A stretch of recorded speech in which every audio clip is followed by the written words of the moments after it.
Sierra de Historias, con Alberto Garín.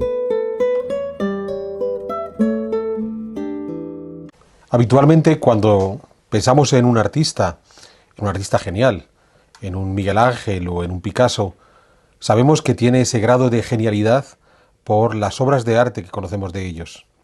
Pero ¿en qué momento alcanzaron esa genialidad? ¿Hasta qué punto tuvieron unas etapas previas en las que fueron aprendiendo para llegar a esa cumbre? ¿Es posible detectar esa evolución, esa formación, ese aprendizaje, estudiando tranquilamente las obras de su juventud? Esto es lo que ocurre, por ejemplo, en el caso de Velázquez, el gran pintor de la corte de Felipe IV. Es muy fácil entender que ese Velázquez, que ya apuntaba como un gran genio cuando se forma en Sevilla, llega a Madrid como un artista reputado, pero aún le quedaba por aprender. Hubo de viajar a Italia, tuvo que conocer la obra de Miguel Ángel, y fue después cuando demostró que había tenido que mejorar, había tenido que superar algunas de sus flaquezas, y su genialidad de esa manera aumentó. ¿Dónde es la mejor prueba de ese cambio? En los desnudos, en cómo aprendió a pintar los desnudos.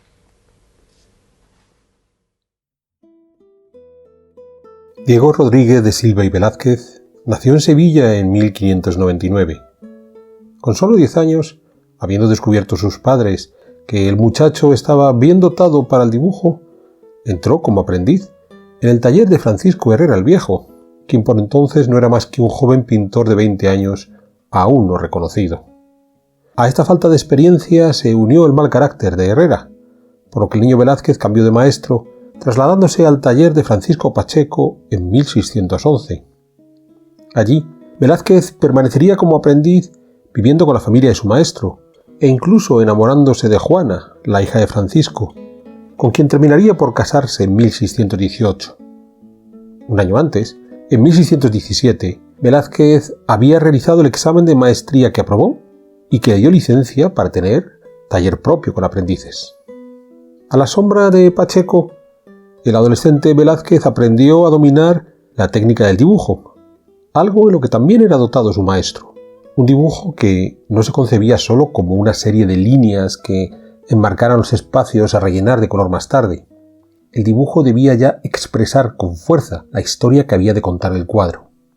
En ese sentido, Velázquez se centró en aprender a hacer retratos y que los retratados hubieran de aceptar que el cuadro les reflejaba no solo cómo eran físicamente, sino también en su carácter. O como diría el Papa Inocencio X muchos años después, en 1650, cuando observó el retrato que le había hecho Velázquez y ante el que el Papa solo pudo decir: «Troppo vero», demasiado veraz. Pero no nos adelantemos y quedémonos en los tiempos de formación juvenil de Velázquez. En esos años de 1610 mandaban las nuevas modas que llegaban desde Italia. El trabajo de los Carracci, pero sobre todo de Caravaggio. Bien es cierto que Pacheco no había estado nunca en Italia. Fuera de Andalucía había llegado a viajar en alguna ocasión a la corte de Madrid, pero conocía las modas italianas gracias a los grabados que acumuló, pues Pacheco fue un hombre culto que en su casa sevillana reunía a todos aquellos que pudieran hablar de arte y literatura. En esos grabados, el tenebrismo de Caravaggio y sus colegas, ese contraste muy marcado entre luces y sombras, podía observarse sin dificultad. No importaba la ausencia de colores, después de todo los grabados venían en blanco y negro. Lo interesante era el contraste entre la luz y la oscuridad. El estilo del joven Velázquez sería entonces el resultado de la unión de ese gusto por los detalles, la expresividad de los rostros a la hora de retratar, más el juego tenebrista, algo que se puede observar sin dificultad en los cuadros de sus tiempos mozos. Por ejemplo, en La vieja friendo huevos, el rostro de la vieja está perfectamente personalizado. El detalle de los huevos en el aceite muestra la preocupación de Velázquez por el detalle de las transparencias, pero al mismo tiempo el fondo de la habitación queda en tinieblas, ese guiño al tenebrismo. En El aguador de Sevilla se repite la fórmula.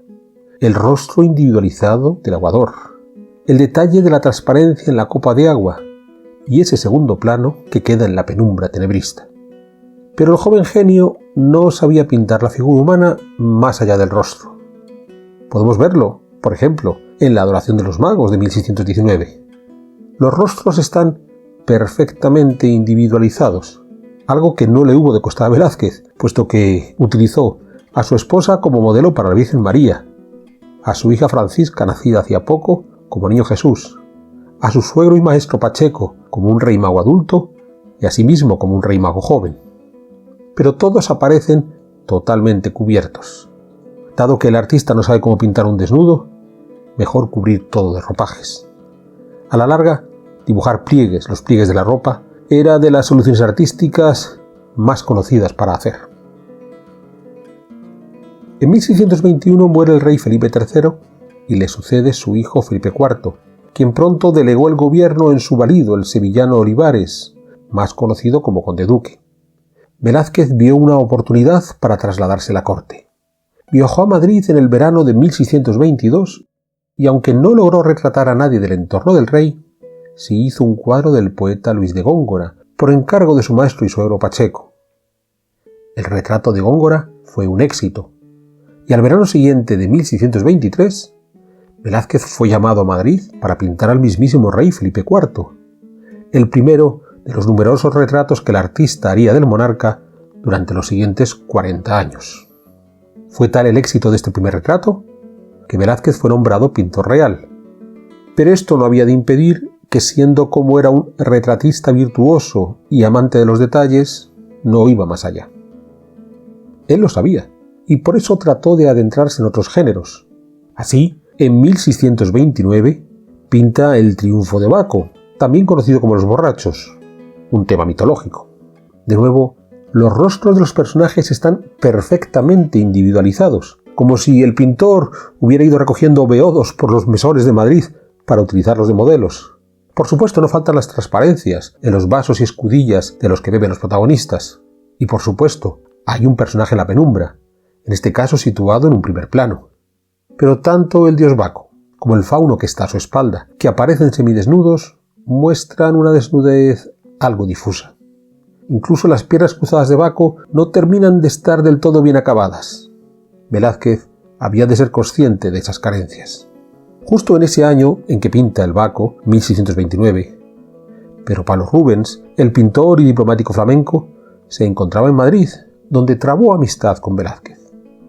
No tenemos constancia, grabaciones de lo que hablaron, pero más allá de planear juntos un viaje a Italia, es posible que Rubens insistiera en ese viaje como la mejor solución para esas carencias de Velázquez, que le insistiera mucho por ese motivo en acudir cuanto antes a la península italiana. Velázquez partió para Roma. Rubens no le acompañó. Bien es cierto que el flamenco había estado allí entre 1600 y 1609, pero no tuvo ocasión de regresar nunca más. Velázquez llegó al norte de Italia, pasó por Génova, por Bolonia, por Ferrara, por Venecia, e incluso tuvo ocasión de desplazarse hasta Nápoles, pero la mayor parte del tiempo estuvo en Roma, sobre todo en el Vaticano, y dentro del Vaticano, viendo las pinturas de Miguel Ángel en la Capilla Sistina.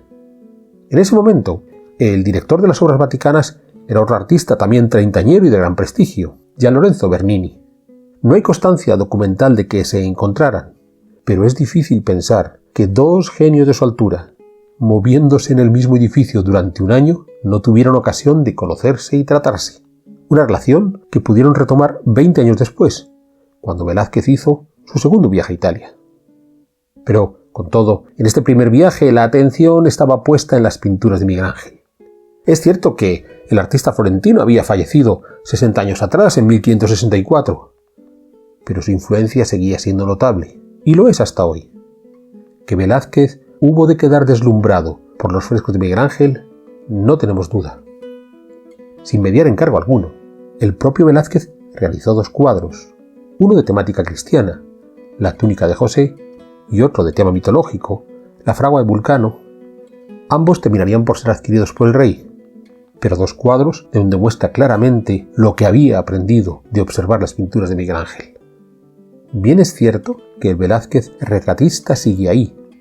Cada personaje tiene un rostro claramente individualizado, pero ya no se entretienen detalles de transparencias y las penumbras se atenúan. Ahora se deja llevar por los personajes en movimiento para que cuenten la historia. En La túnica de José, por ejemplo, los protagonistas actúan. Jacob, que ha recibido la noticia de la muerte de su hijo, se levanta dolido abriendo los brazos. Sus otros hijos, frente a Jacob, los aparecen de frente, de perfil, de espaldas, mostrando unos cuerpos perfectamente dibujados. Velázquez ya no tiene dudas a la hora de pintar los brazos, las piernas, los músculos de la espalda, como le había ocurrido un par de años atrás cuando hizo el Triunfo de Baco.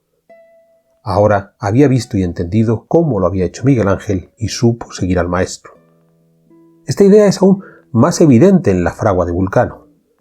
Apolo, a la izquierda, vestido con túnica, le cuenta a Vulcano en el centro con bigote y barba de los amoríos de Venus, la esposa de Vulcano, con Marte.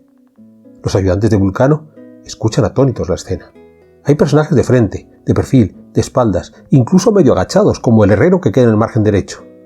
Probablemente podríamos encontrar cada una de esas posturas en el juicio final de Miguel Ángel, donde el florentino experimentó con todas las posiciones que podía adquirir el cuerpo humano. Con la lección aprendida, Velázquez regresó a Madrid en 1631. Como señalábamos antes, los monarcas le compraron sus cuadros italianos, pero además recibió un singular encargo en 1632 de otro cortesano, Jerónimo de Villanueva. Un Cristo crucificado para la iglesia del convento de las monjas de San Plácido. Ese Cristo que Godoy se llevó de las benedictinas, que terminó, tras su paso por París, en el Museo del Prado puesto en marcha por Fernando VII. En su Cristo crucificado, Velázquez demostró su capacidad para pintar el cuerpo desnudo de un moribundo, dotándole de una singular belleza que no le resta la sensación de dolor que transmite la obra. Es más, frente a las musculaturas exageradas muy miguelangelescas de los herreros de Vulcano, en el Cristo crucificado, Velázquez se aleja de las obsesiones de Miguel Ángel para dotar de realismo al Cristo. La lección del cuerpo desnudo, por tanto, había sido aprendida, incluso mejorada, y Velázquez pudo así ampliar su aura de genialidad.